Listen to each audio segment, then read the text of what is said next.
Video में एक बहुत बड़े रहस्य का खुलासा करने वाली है, तो इस वीडियो को अंतिम तक गौर से देखिएगा, क्योंकि प्राचीन काल में भी टेक्नोलॉजी उतनी विकसित थी और फिर नष्ट हो गई थी।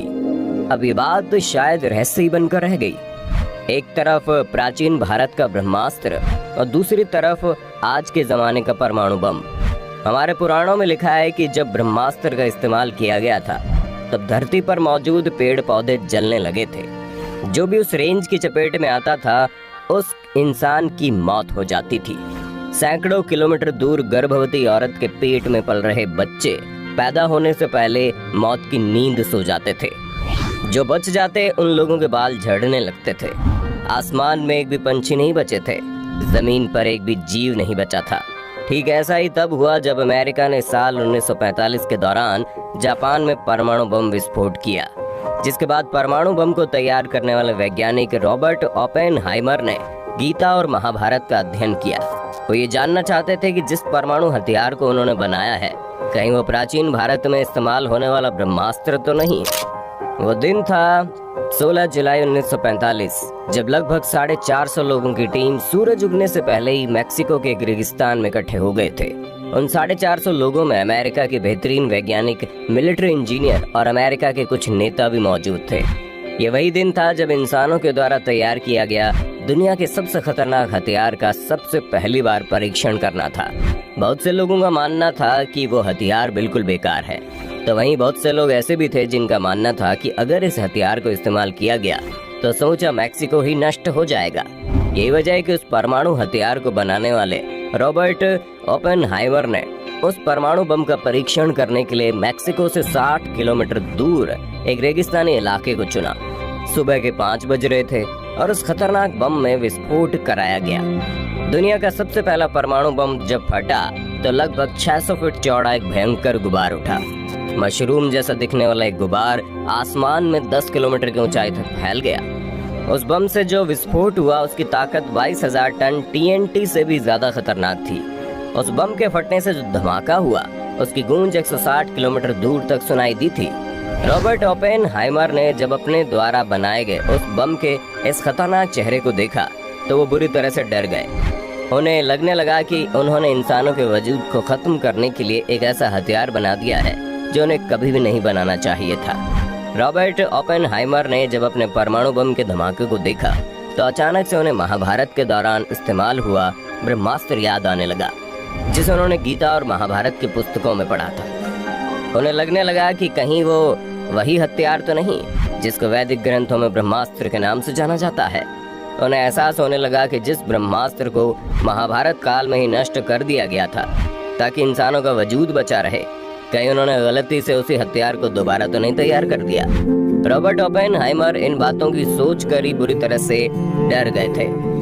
ऐसा कहा जाता है कि पुराने समय में ब्रह्मास्त्र के उपयोग के बाद बहुत से ऐसे लोग थे जिनके शरीर बुरी तरह से फट गए थे, जल गए थे और यहाँ तक कि पिघल भी गए थे। आसमान में पक्षी पूरी तरह से खत्म हो गए थे। धरती पर कोई भी जीव दिखाई नहीं दे रहा था।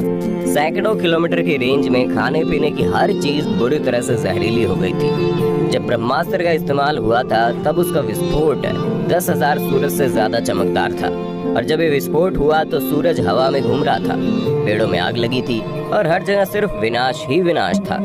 उस धमाके के साथ जो इंसान बचे थे उनके बाल झड़ने लगे थे और नाखून तक अपने आप उखड़कर गिरने लगे थे।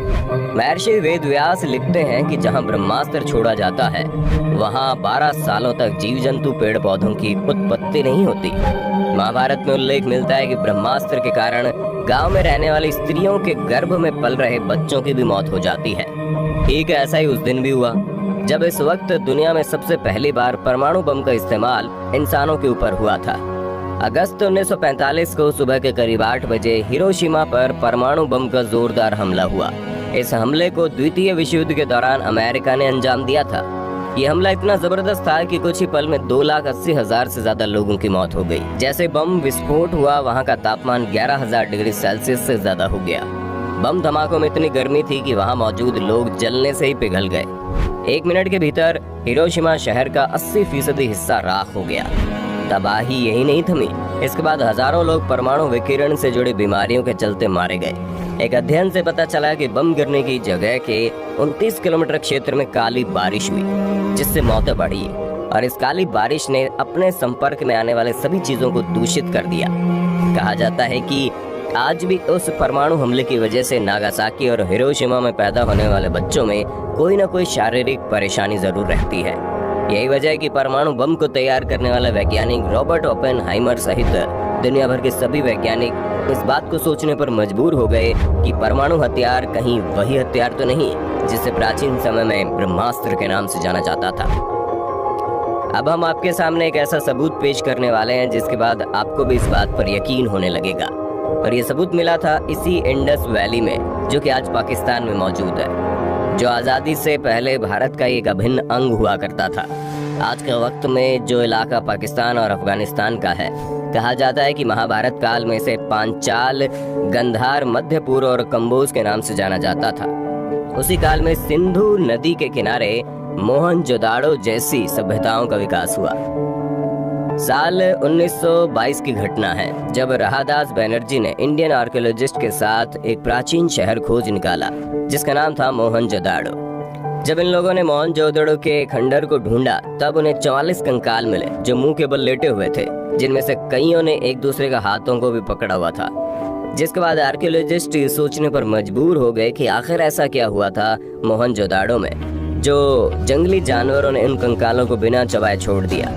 सबसे बड़ी बात, क्यों हजारों साल के बाद भी उनकी हड्डियां ना तो सड़ी और ना ही गली। मोहनजोदड़ो के कई जगह पर बहुत ज्यादा रेडिएशन मिला था। वैज्ञानिकों को बिल्कुल भी समझ में नहीं आ रहा था कि आखिरकार वहां पर इतना रेडिएशन आया कैसे। कहीं ऐसा तो नहीं मोहनजोदड़ो का अंत भी किसी परमाणु विस्फोट की वजह से हुआ हो। इसके बाद ये तथ्य तब और भी अधिक साफ हो गया जब साल 1980 में एक ब्रिटिश आर्कियोलॉजिस्ट ने एक किताब लिखी। उन्होंने अपनी किताब में बताया कि उसने मोहनजोदड़ो में एक 45 मीटर चौड़ी एक ऐसी जगह देखी है जहाँ पर तरह तरह के पत्थर एक दूसरे से जुड़े हुए हैं। ऐसा लग रहा था जैसे उस जगह पर एक बहुत ही खतरनाक विट्रिफिकेशन हुआ है। विट्रिफिकेशन एक ऐसी प्रक्रिया को बोलते हैं जब मजबूत से मजबूत पत्थर भी गर्मी की तरफ पिघल जाते हैं। ठंडे होकर जब वो पत्थर आपस में मिलते हैं तो उनकी बनावट किसी कांच की तरह हो जाती है, बिल्कुल चमकदार और पारदर्शी। लेकिन अब सबसे बड़ा सवाल तो यही है कि आखिर मोहनजोदड़ो में इतनी गर्मी आई कैसे। ये तभी संभव है जब वहाँ पर परमाणु हथियार जैसा कोई खतरनाक हमला हुआ हो। कुछ सालों बाद जब ब्रिटिश और इंडिया के आर्कियोलॉजिस्ट ने एक साथ मोहनजोदड़ो की जांच की तो पता चला वहाँ पर कई हजार साल पहले परमाणु बम से धमाका हुआ था और इसी वजह से वहाँ के पत्थर साथ में जुड़कर कांच की तरह से बन गए थे। वैज्ञानिक इस बात को लेकर पूरी तरह से सहमत इसलिए हो गए क्योंकि जब न्यू मैक्सिको के रेगिस्तान में परमाणु बम का परीक्षण किया गया था तब वहाँ पर भी मौजूद पत्थर इसी तरह पिघलकर आपस में मिल गए थे। ठीक उसी तरह के पत्थर जापान के नागासाकी और हिरोशिमा में भी विस्फोट वाली जगह पर देखने को मिले थे। दोस्तों, आपको बता दें कि ब्रह्मास्त्र को ठीक परमाणु हथियार की तरह ही प्राचीन काल में सबसे अचूक हथियार माना जाता था। जो व्यक्ति इस अस्त्र को छोड़ता था वो इसे वापस लेने की क्षमता भी रखता था, लेकिन अश्वत्थामा को वापस लेने का तरीका याद नहीं था, जिसकी वजह से लाखों लोग मारे गए थे। रामायण और महाभारत काल में यह अस्त्र गिने चुने योद्धाओं के पास था। रामायण काल में हथियार विभीषण और लक्ष्मण के पास था, तो वहीं महाभारत काल में ये द्रोणाचार्य, अश्वत्थामा, कृष्ण, युधिष्ठिर, कर्ण, प्रद्युम्न और अर्जुन के पास था। अर्जुन ने इसे गुरु द्रोणाचार्य से पाया था। प्राचीन काल में ब्रह्मास्त्र कई प्रकार के होते थे, छोटे, बड़े और व्यापक रूप से संहारक। माना जाता है दो ब्रह्मास्त्रों के आपस में टकराने से प्रलय की स्थिति उत्पन्न हो जाती है।